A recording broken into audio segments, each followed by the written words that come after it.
Hey guys, welcome back to my YouTube channel Mega Vlogs.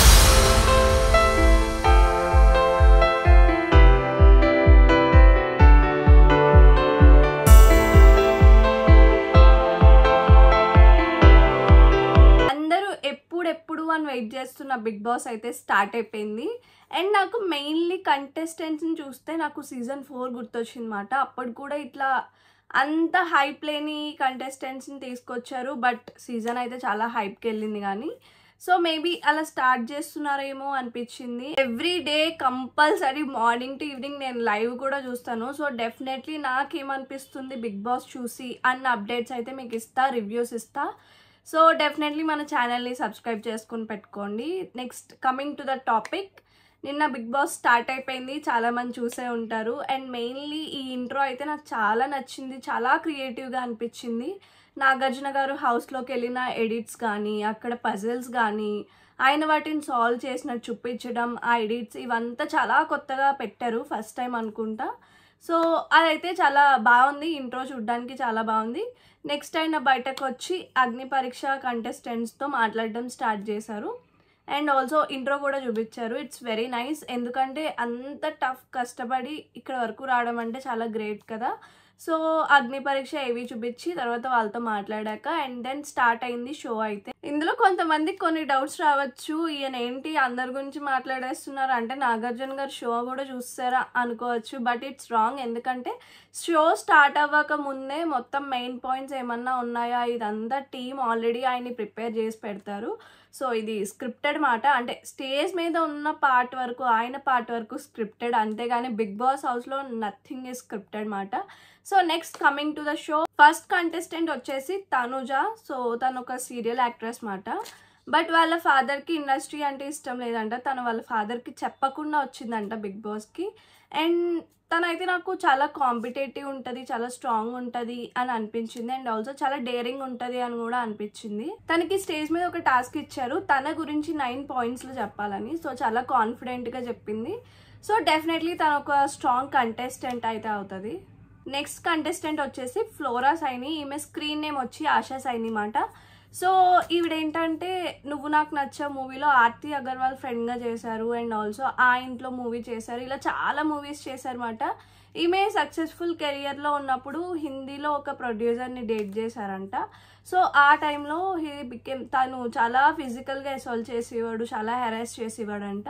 ఒక రోజు night అయితే ఆ అబ్యూస్ ఇంకా ఎక్కువైపోయి ఇంకా రోజు తనని చంపేద్దాం అనుకునే టైంకి తను పారిపోయిందంట. So this is what happen to her. And ఇంటర్నెట్లో కూడా తన ఫొటోస్ చాలా ఉంటాయి, బ్రూజెస్ అని, ఫేస్ అంతా ఇలా ఉబ్బిపోయినట్టు దెబ్బలు ఇవంతా చాలా ఉన్నాయి. సో అవన్నీ దాటుకొని ఇప్పుడు మళ్ళీ తెలుగుకి కంబ్యాక్ ఇస్తున్నారు, తెలుగు ఇండస్ట్రీకి. నెక్స్ట్ ఆడియన్స్ ఓటింగ్ ద్వారా పవన్ కళ్యాణ్ని తీసుకున్నారన్నమాట, కామనర్ని. ఆబ్వియస్లీ మనందరికీ తెలుసు, because he proved himself in అగ్ని పరీక్ష. ఈవెన్ ఆయన సోల్జర్ అయినా కానీ ఆయన మాట తీరు, ఆయన చేసే విధానం, టాస్క్స్ చేసే విధానం చాలా ఎంటర్టైనింగ్ అనిపించింది. మెయిన్లీ ఆయన మాట్లాడుతుంటే చాలా సరదా అనిపించింది. So he's the first one who got selected. And ఆయన స్టేజ్ ఎక్కినాక కూడా నాగార్జున గారి దగ్గర కూడా చాలా ఓపెన్గా మాట్లాడారు, చాలా ఫన్ క్రియేట్ చేశారు అనిపించింది. And he's very confident, first time stage ఎక్కినట్టు అయితే ఎక్కడా అనిపించలేదు. సో ఐ థింక్ మనందరికీ ఆల్రెడీ తెలుసు he's going to be a great contestant. And చాలా ఎంటర్టైనింగ్ కూడా ఇస్తారు, చాలా కొంచెం యాంగ్రీ సైడ్ కూడా చూడొచ్చు మనం, ఎందుకంటే మనం అగ్ని పరీక్షలో చూడలేకపోయాం. బట్ డెఫినెట్లీ బిగ్ బాస్ హౌస్లో అన్నీ ఓపెన్ అప్ అయిపోతాయి కాబట్టి definitely he will be a great contestant. ఇందులో ఒకటి కొత్తగా పెట్టారు ఏంటంటే కామనర్స్ వెళ్ళి సెలబ్రిటీస్కి టాస్క్స్ ఇవ్వాలన్నమాట. So for this whole week Flora సైనికి పవన్ కళ్యాణ్ గారు వాష్రూమ్ క్లీనింగ్ టాస్క్ అయితే ఇచ్చారు. నెక్స్ట్ ఇమాన్యువల్ అందరికీ తెలుసు. So he's a great comedian, entertainer కూడా. ఇలాంటి వాళ్ళు బిగ్ బాస్ హౌస్లో లేకపోతే అస్సలు చూడలేం, కంప్లీట్ ఒక సీరియస్నెస్తో రన్ అవుతూ ఉంటుంది అన్నమాట. సో డెఫినెట్లీ ఇలాంటి ఎంటర్టైనర్స్ ఉంటేనే మనం చూడగలం. ఆయన స్టేజ్ మీద వచ్చాక ఫీమేల్ వాయిస్లో ఒక సాంగ్ పాడారు, చాలా అంటే చాలా బాగా పాడారు. He's very talented. So course మనం షోస్లో అవి చూస్తూ ఉంటాం. ఆయన చాలా ఎంటర్టైన్మెంట్ వైజ్ చాలా బాగుంటుంది. బట్ ఫిజికల్లీ గేమ్స్ ఆడగలరా ఇవన్నీ అయితే we have to see. Next Srushti Varma, dancer and choreographer. Maybe తిను కొంచెం అరోగెంట్ సైడ్లో ఉంటుందేమో అని నాకు అనిపించింది, లిటిల్. అండ్ ఆల్సో ఆమె డాన్సర్ కాబట్టి ఫిజికల్లీ కోర్స్ ఫిట్గానే ఉంటారు. అండ్ ఆల్సో మెంటల్లీ కూడా కొన్ని సిచ్యువేషన్స్ తర్వాత వచ్చారు కాబట్టి తను మెంటల్లీ కూడా స్ట్రాంగ్గానే ఉండొచ్చు. అండ్ ఆల్సో సృష్టి వర్మ చెప్పారు హర్ ఫేవరెట్ ఈజ్ శ్రీజ దమ్ము మాట. ఎందుకంటే వీళ్ళందరూ అగ్ని పరీక్ష చూసి వచ్చారు. బికాజ్ వాళ్ళు కూడా తెలుసుకోవాలి కదా ఎటువంటి కంటెస్టెంట్స్ని ఫేస్ చేయబోతున్నామని. సో మ్యాక్సిమం వచ్చిన వాళ్ళందరూ శ్రీజ దమ్ముయే ఫేవరెట్ అని చెప్పారన్నమాట. ఈవెన్ కామనర్స్లో కూడా. నెక్స్ట్ జ్యూరీ నుంచి బిందు గారు వచ్చారు. బిందు గారు వచ్చి హరీష్ని సెలెక్ట్ చేశారు, అదే మాస్క్ మ్యాన్ని సెలెక్ట్ చేశారు. అసలు స్టార్టింగ్లో ఫస్ట్ డే లూజర్ అని ట్యాగ్ వేసి అసలు నువ్వు మనిషివే కాదు, నీకు హ్యుమానిటీ లేదు అన్న వాళ్ళు, ఐ మీన్ హృదయమే లేదు అన్న వాళ్ళు వచ్చి డైరెక్ట్గా బిగ్ బాస్ హౌస్లోకి పంపించడానికి సెలెక్ట్ చేయడం అన్నది చాలా గ్రేట్. అంటే ఆయన గ్రాఫ్ తెలుస్తుంది ఆయన ఎక్కడి నుంచి ఎక్కడికి వెళ్ళారని. సో డెఫినెట్లీ ఈయన ఉంటే మనం ఒక రోజుకో 100 గొడవలన్నా ఎక్స్పెక్ట్ చేయొచ్చు అని నేను అనుకున్నాను. బికాస్ కొంచెం యాటిట్యూడ్ ముక్కుసూటిగా ఉంటారు కాబట్టి చాలామందికి నచ్చకపోవచ్చు. అంటే అది చాలా మంచి క్వాలిటీయే, బట్ అందరు తీసుకోలేరు కాబట్టి డెఫినెట్లీ చాలా ఎంటర్టైన్మెంట్ అయితే క్రియేట్ అవుతుంది. సో మాస్క్ మ్యాన్ ఫైనల్లీ హౌస్లోకి వెళ్ళి ఇమాన్యుయల్ గారికి డిషెస్ కాదు హౌస్ అంతా క్లీన్ చేసే డ్యూటీ అయితే ఇచ్చారు. సో ఈ డ్యూటీస్ 1 వీక్ వరకు ఎవరికి అలాట్ చేస్తే వాళ్ళే చేయాలన్నమాట. నెక్స్ట్ కంటెస్టెంట్, ఇది చాలా మందికి తెలియకపోవచ్చు, ఈయన సీరియల్లో villain characters and also few మూవీస్లో కూడా చేశారు. సో ఈయన నేమ్ వచ్చి భరణి మాట. మెయిన్లీ మనం ఇప్పటివరకు బిగ్ బాస్ హౌస్లో విలన్ క్యారెక్టర్స్ ఎవరు వచ్చినా మూవీస్లో విలన్ క్యారెక్టర్స్ కానీ బయట అయితే చాలా నవ్వుకుంటూ చాలా ఫన్ క్రియేట్ చేసేవాళ్ళు. అండ్ ఆల్సో వాళ్ళ హార్ట్ చాలా చాలా చాలా చాలా పీస్ఫుల్గా ఉండేది. అండ్ ఆల్సో చాలా మంచిగా కూడా ఉండేవారు. సో డెఫినెట్లీ విలన్స్ అందరూ మూవీస్ అండ్ సీరియల్స్లో ఎంత విలనిజం చూపించినా బయట మాత్రం చాలా ఫ్రెండ్లీగా చాలా హార్ట్ఫుల్గా ఉంటారు. అండ్ ఈయనకి చిన్న టాస్క్ పెట్టారు, ఈయనకి అండ్ డెమోన్ పవన్కి పుషప్స్ చేయాలి, ఎన్ని పుషప్స్ చేస్తారు అని టాస్క్ పెట్టారు. 50 పుషప్స్ చేశారు. డీమన్ పవన్ కొంచెం ఇబ్బంది పడుతున్నట్టు అనిపించింది కానీ ఈయన అయితే చాలా ఎఫర్ట్లెస్గా చేశారు. సో కోర్స్ అర్థమైపోయింది ఫిజికల్లీ చాలా స్ట్రాంగ్ ఉంటారు అని. సో యా నెక్స్ట్ ఆయన గురించి నాకు అంత తెలియదు కాబట్టి నెక్స్ట్ గేమ్లో కొంచెం అవగాహన అయితే వస్తుంది. ఇక్కడ చిన్న ట్విస్ట్ ఏంటంటే ఆయన వచ్చినప్పుడు ఒక బాక్స్ పట్టుకొని వచ్చారనమాట, రెడ్ కలర్ బాక్స్. అందులో ఏదో సీక్రెట్ ఉంది, నేను ఇక్కడ చూపించలేను అంటే మీరు రివీల్ చేయకపోతే యూ కెన్ గో బ్యాక్ అన్నారు. సో ఆయన్ని పంపించేశారు. ఆయన నేను హౌస్లోకి వెళ్ళాను, నేను సీక్రెట్ అయితే రివీల్ చేయలేను కాబట్టి ఐ విల్ గో బ్యాక్ అనేసి వెళ్ళిపోయాడు. బట్ కోర్స్ మనకు తెలుసు ఇదంతా కొంచెం డ్రామా అయితే జరగాలి, ఎందుకంటే వ్యూవర్షిప్ రావాలన్నా టీఆర్పీ రావాలన్నా. సో చిన్న డ్రామా జరిగింది, ఆయన వెనక్కి పంపించేశారు. నెక్స్ట్ కంటెస్టెంట్ని తీసుకొచ్చారు, మళ్ళీ ఆయన వచ్చారన్నమాట. సో ఆ బాక్స్లో ఉన్నది ఒక చైన్. సో ఆయనకి అది ఏదో చాలా మెంటలీ చాలా కనెక్టెడ్ అంటే ఎమోషనల్లీ. అది ఏంటి స్టోరీ అన్నది బిగ్ బాస్ హౌస్లో రివీల్ చేస్తారంట. సో చిన్న డ్రామా అయితే జరిగింది for TRP reasons, A reason అయితే చిన్న డ్రామా అయితే చేశారు అక్కడ. నెక్స్ట్ ఆయన తర్వాత రీతు చౌదరి వచ్చిందన్నమాట. కోర్స్ రీతు చౌదరి చాలా మందికి తెలుసు, ఈమె ఇన్ఫ్లుయెన్సర్ అండ్ ఆల్సో చాలా షోస్లో పార్టిసిపేట్ చేస్తూ ఉంటారు. I know she is very energetic but I don't know about her అంటే తను ఫిజికల్గా అండ్ ఎంటర్టైనింగ్ వైజ్ బాగానే ఉంటారు. బట్ ఎలా బేర్ చేస్తారా, ఎవరైనా ఏమన్నా అంటే తీసుకోగలరా, లేకపోతే హర్ యాటిట్యూడ్ ఇదంతా మనకు అంత ఐడియా లేదు కాబట్టి తన్ని కూడా చూడాలి. సో నాకు తక్కువ తెలిసిందంటే తన గురించే. నెక్స్ట్ నాకు అస్సలు అర్థం కానిది ఏంటంటే డీమన్ పవర్ని తీసుకున్నారు త్రూ ఆడియన్స్ ఓటింగ్స్. అర్థం కాలే అని ఎందుకంటే ఓకేలే అంటే డెఫినెట్లీ ఇప్పుడు జ్యూరీ వచ్చి సెలెక్ట్ చేస్తే నిజంగా అర్థం కాకుండా ఉండేదేమో. మేబీ ఆయన ఒక ఇన్ఫ్లుయెన్సర్, ఆల్రెడీ ఒక ఫ్యాన్ బేస్ ఉంటుంది, అదేం తప్పు కాదు. సో ఆ ఫ్యాన్ బేస్ ద్వారా కూడా హీ గాట్ సెలెక్టెడ్ అనుకుంటున్నా. ఎందుకంటే అగ్ని పరీక్షలో అస్సలు ఏం అనిపించలేదు నాకు. మీరు తిట్టుకున్నా పర్లేదు, నాకైతే అసలు ఏం అనిపించలేదు ఆయన్ని. ఏంటంటే అగ్ని పరీక్షలో టోటల్ డిసప్పాయింట్మెంట్. అసలు ఈయన సెలెక్ట్ అవుతారని నేను 1% కూడా అనుకోలేదు, బట్ సెలెక్ట్ చేశారు. I don't know why. So ఈయన కూడా ఒక యంగ్ బ్లడ్ కాబట్టి మేము ఇట్లాంటి ఒక లవ్ ట్రాక్ అలాంటి వాటి గురించి కూడా పెడతారనమాట. బిగ్ బాస్ అన్నది మనం ప్రెడిక్ట్ చెయ్యలేమాట, ఎవరు వెళ్తారని కూడా ప్రెడిక్ట్ చెయ్యలేకపోయాం. సో డీమన్ పవన్ అయితే అసలు ఎక్స్పెక్ట్ చేయలేదు, బట్ వెళ్ళరు. మేబీ అక్కడ ఆయన గేమ్ మారొచ్చేమో, మనకు తెలీదు. అగ్ని పరీక్షలో వన్ సైడ్ చూపించారేమో, బట్ బీబీ హౌస్లో మనం ఎంత దాచుదామన్నా డెఫినెట్లీ బయటకు వస్తాయి కాబట్టి waiting to see his game. And ఆయన లోపలికి వెళ్ళాక కిచెన్ యుటెన్సిల్స్ క్లీనింగ్ డ్యూటీ వచ్చేసి రీతు చౌదరికి ఇచ్చారన్నమాట. నెక్స్ట్ అర్చన బుజ్జిగాడు మూవీలో త్రిషాకి సిస్టర్గా యాక్ట్ చేశారు కదా. సో తను కెరీర్ బాగానే ఉండగా ఒక కేసులో ఇరుక్కుని, అంటే ఆమె చెప్పారు ఇరుక్కుని అని, బట్ వీ డోంట్ నో అక్కడ జరిగింది ఏంటి అని. బట్ ఆఫ్టర్ దట్ హైకోర్టులో ఆమె కేస్ కంప్లీట్గా రాంగ్ అని ప్రూవ్ అయ్యిందంట. ఆమెకు అసలు ఏ ఇన్వాల్వ్మెంట్ లేదు అని ప్రూవ్ అయిందంట. ఆ కేస్ ఏంటి అన్నది నేను చూసాను, but I can't use that words, ఎందుకంటే యూట్యూబ్కి కొన్ని రెస్ట్రిక్షన్స్ ఉంటాయి కదా. So I don't want to use that word మాట. బట్ మీరు గూగుల్లో చెక్ చేస్తే మీకు ఈజీగా వచ్చేస్తుంది ఆ కేస్ ఏంటి అదంతా. సో నాకు ఈవిడ కూడా చాలా స్వీట్గా అనిపించారు, అందరిలో కలిసిపోయే మనిషి అన్నట్టు అనిపించారు. నెక్స్ట్ వచ్చేసి రాము రాథోడ్. ఈయన సాంగ్ విన్నాను, రాను ముంబైకి రాను సాంగ్ ఉంటుంది కదా. సో ఆ సాంగ్ ఈయనమాట. ఈయనకి ఎప్పుడు సోషల్ మీడియాలో నేను అంత ఎక్కువ చూడలేదు, అంటే అంత ఫ్యానిజం ఇదంతా నేను చూడలేదు. మేబీ ఆంధ్రాలో ఉండదేమో ఆయనకి, బట్ ఆయన ప్లేస్లో ఉండొచ్చు, మనకు తెలీదు.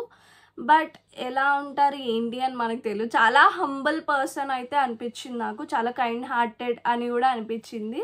నెక్స్ట్ జూరీ నుంచి నవదీప్ వచ్చి శ్రీజాని సెలెక్ట్ చేశారు. అఫ్ కోర్స్ శ్రీజ కూడా వెళ్తుందని అందరికీ తెలుసు. మాస్క్ మ్యాన్, పవన్ కళ్యాణ్, శ్రీజ వీళ్ళు ముగ్గురు ఎవరు వెళ్ళకపోయినా వీళ్ళు ముగ్గురు డెఫినెట్లీ వెళ్ళిపోతారని first day it's confirmed. So Navdeep వచ్చి శ్రీజాని సెలెక్ట్ చేశారు. ఫస్ట్ టైం అగ్ని పరీక్షకి సెలెక్ట్ అవ్వడానికి కూడా నవదీప్ గారే గ్రీన్ ఇచ్చారు. అండ్ ఇప్పుడు కూడా బీబీ హౌస్లోకి ఈయనే పంపించారు. అండ్ నెక్స్ట్ లెవెల్ ఉంటుంది గేమ్ అయితే డెఫినెట్లీ. ఆమె అన్నిట్లో హై అని ప్రూవ్ చేసుకుంటుంది. గొడవల్లో అవ్వచ్చు, మాటల్లో అవ్వచ్చు, ఫిజికల్ గేమ్స్ అవ్వచ్చు, మెంటల్ గేమ్స్ అవ్వచ్చు, అన్నిట్లో ఒక స్ట్రాంగ్ కంటెస్టెంట్ అవుతుంది. I'm very excited to say her game, ఎందుకంటే అగ్ని పరీక్షలో డెఫినెట్లీ ఇచ్చి పడేసింది. సో ఆవిడ హౌస్లోకి వెళ్ళి రాము రాథోడ్కి క్లోత్స్ వాషింగ్, అందరి క్లోత్స్ బీబీ హౌస్లో ఉన్న అందరి క్లోత్స్ వాష్ చేయాలంట ఫర్ ఎంటైర్ వీక్.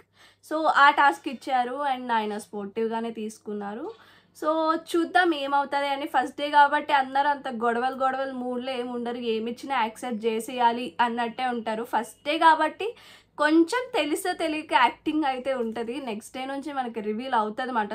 స్లోగా ఒక్కొక్క మెట్టు ఎక్కుతూ ఉంటారు. నెక్స్ట్ కంటెస్టెంట్ బృందావన్ జీ కాలనీలో ఫ్రెండ్ క్యారెక్టర్ చేస్తారు. ఈయన కొంచెం షార్ట్గా ఉంటారు కదా. సో ఈయన పేరు సుమన్ శెట్టి మాట. సో ఈయన మోర్ దెన్ అన్ని లాంగ్వేజెస్ కలిపి మోర్ దెన్ 300 మూవీస్ చేశారంట. నాకు ఈయన ఎంటర్టైన్మెంట్ చాలా అంటే చాలా ఇష్టం. Mainly in Brindavan G colony చాలా బాగుంటుంది. సో డెఫినెట్లీ ఈయన కూడా ఒక మంచి ఎంటర్టైనర్ అవుతారు. అండ్ ఇంకొకటి ఏంటంటే ఇప్పటివరకు మనం బయట మూవీస్లో కమీడియన్స్గా చూసిన వాళ్ళు బయట అంత కామెడీ చేయరు. మేబీ వీ డోంట్ నో ఈయన ఎలా ఉంటారు ఏంటి అని, బట్ డెఫినెట్లీ ఈయనకి ఇది ఒక గుడ్ కంబ్యాక్ అవుతుంది తెలుగు ఇండస్ట్రీకి అయితే. నెక్స్ట్ కామనర్ వచ్చేసి ప్రియా శెట్టి.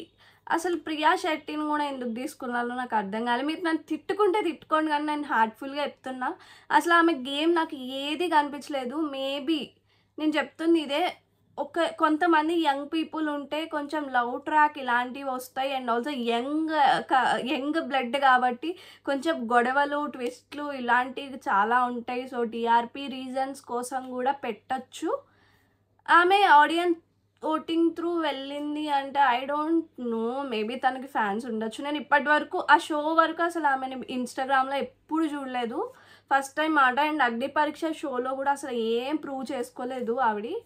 సో చూద్దాం, బీబీ హౌస్లో మారొచ్చేమో. మన అనాలిసిస్ చాలా మారిపోతుంది, ఎందుకంటే వాళ్ళ రియాలిటీ బయటకు వచ్చేస్తుంది. సో అన్ని కెమెరాస్ ముందు యాక్ట్ చేయడం అంటే ఇట్స్ నాట్ ఈజీ. చూద్దాము గేమ్ ఎలా ఆడతారు అని. డెఫినెట్లీ గేమ్ ఆడకపోతే ఎలానో ఆడియన్స్ అయితే బయటకు పంపిస్తారు కాబట్టి. So will wait and watch. Show అయిపోయింది అనుకున్న టైంకి శ్రీముఖి వచ్చారు. సో దిస్ ఇస్ శ్రీముఖీస్ అండ్ అభిజిత్స్ కాల్ అంట. సో శ్రీముఖి వచ్చి మర్యాద మనీష్ని సెలెక్ట్ చేశారు. కోర్స్ ఆయనని స్టార్టింగ్ చూసినప్పుడు స్ట్రాటజికల్లీ మంచి అనాలిసిస్ చేస్తారు, ఈయన చాలా బాగా ఆడేస్తారు గేమ్, మైండ్ గేమ్స్ అయితే నెక్స్ట్ లెవెల్ అనుకున్నాం కానీ అసలు ఏం ప్రూవ్ చేయలేదు. ఫస్ట్ నుంచి అగ్ని పరీక్ష షోలో ఆయన్ని రోజు పిక్ చేస్తూనే ఉన్నారు, ఆయన్ని ఏదో ఒకటి అంటూనే ఉన్నారు, లూజర్ అన్నారు, చాలా అన్నారు, బట్ ఫైనల్లీ ఆయన అయితే సెలెక్ట్ చేశారు. సో కోర్స్ ఇది కూడా ఒక గుడ్ గ్రాఫే. ఆయన ఎందుకు సెలెక్ట్ చేశారంటే దాని వెనుక కూడా చాలా ఉంటాయి. ఆయన ఏదన్నా అన్న మేబీ తీసుకోకపోవడం, ఆన్సర్ ఇవ్వడం, ఇలాంటి వల్ల కూడా కొంచెం డ్రామా క్రియేట్ అవుతుంది. అదే మెయిన్ ఇంపార్టెంట్ బిగ్ బాస్ హౌస్లో. సో ఆయన్ని కూడా తీసుకున్నారు. ఫైనల్లీ ట్విస్ట్ ఏంటి అంటే ఇప్పుడు సెలబ్రిటీస్కి అగ్ని పరీక్ష స్టార్ట్ అయింది. ఎందుకంటే బిగ్ బాస్ హౌస్లో 2 హౌసెస్ ఉన్నాయి, ఒకటి అవుట్ హౌస్ అండ్ ఒకటి ఇన్ హౌస్ అన్నట్టు, అంటే లోపల బెడ్రూమ్స్ ఉన్నాయి అండ్ ఒకటి బయట గార్డెన్ ఏరియాలో ఉన్నాయన్నమాట. అండ్ హౌస్ విషయానికి వస్తే మర్చిపోయిన చెప్పడం, బయట చూడడానికి చాలా బాగుంది కానీ లోపల అంత ఇంప్రెసివ్ అనిపించలే. ఇంతకుముందు హౌసెస్లో కూడా చాలా దీనికన్నా బాగున్న హౌసెస్ ఉన్నాయి. So coming to the point, so ఏంటంటే ఇప్పుడు లోపల ఉన్న వాళ్ళు ఓనర్స్ అంట, వాళ్ళందరూ కామనర్స్ మాట. కామనర్స్ అందరూ లోపల ఉంటారు, సెలబ్రిటీస్ అందరూ బయట ఉంటారు. సో బయట ఏం ఫెసిలిటీస్ ఉండవంట, లోపల అన్ని ఫెసిలిటీస్ ఉంటాయి. ఇప్పుడు ఏం జరుగుతుంది అంటే బయట సెలబ్రిటీస్ ఉన్నారు కదా, సో వాళ్ళకి ఒక్కొక్క టాస్క్ ఇచ్చి వాళ్ళు ఇంప్రూవ్ చేసుకుంటూ ఉండే టైంకి ఐ థింక్ ఒక్కొక్కరిని లోపలికి పంపిస్తూ ఉంటారు అన్నమాట. ఎందుకంటే కామనర్స్ వచ్చేసి వాళ్ళు కష్టపడి అన్నీ చేసి వచ్చి లోపలికి వచ్చారు అండ్ సెలబ్రిటీస్ డైరెక్ట్గా లోపలికి వచ్చారు కాబట్టి మేబీ చిన్న ట్విస్ట్ అయితే పెడతారు. ఎందుకంటే అది చూడ్డానికి కూడా బాగోదు, చాలామంది నెగిటివ్ తీసుకుంటారు. సో ఆ వైబ్లో అయినా అనుకోవచ్చు. అండ్ కామనర్స్ని బయట పెడితే ఇంకా దానికన్నా పెద్ద రచ్చ ఏమి ఉండదు, అందరు బిగ్ బాస్ ఆపేసి కూర్చుంటారు అన్నమాట.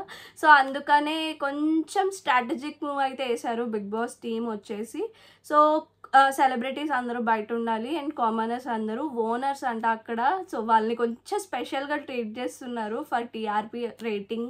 అండ్ ఆల్సో ఈ వీక్ వచ్చేసి ఓన్లీ సెలబ్రిటీస్కి మాత్రమే వర్క్స్ ఇవన్నీ ఇచ్చారు కూడా. సో ఇలా అయితే బిగ్ బాస్ ఎండ్ అయింది. 3 months non stop continuous Bigg Boss అయితే చూస్తాను నేను, ఎందుకంటే పక్కన వాళ్ళ లైఫ్లో ఏమవుతుంది అని చాలామందికి ఇంట్రెస్ట్ ఉంటుంది, నాకు ఆ ఇంట్రెస్టే. సో చూద్దాము, చూసి మంచి రివ్యూస్ ఇద్దాము. అండ్ ఆల్సో నాకు ఏదైనా పాయింట్ రాంగ్ అనిపించినా రైట్ అనిపించినా డెఫినెట్లీ నా పాయింట్ ఆఫ్ వ్యూ అయితే నేను పెడతాను. అండ్ ఇంకొకటి నేను ఏమనుకున్నా అంటే ఆ షో చూడగానే నేను రివ్యూ చేయాలి, ఎందుకంటే వేరే ఇన్స్టాగ్రామ్లో రివ్యూస్ ఇవన్నీ చూస్తే మన మైండ్ డెఫినెట్లీ ఇన్ఫ్లుయెన్స్ అవుతుంది కాబట్టి.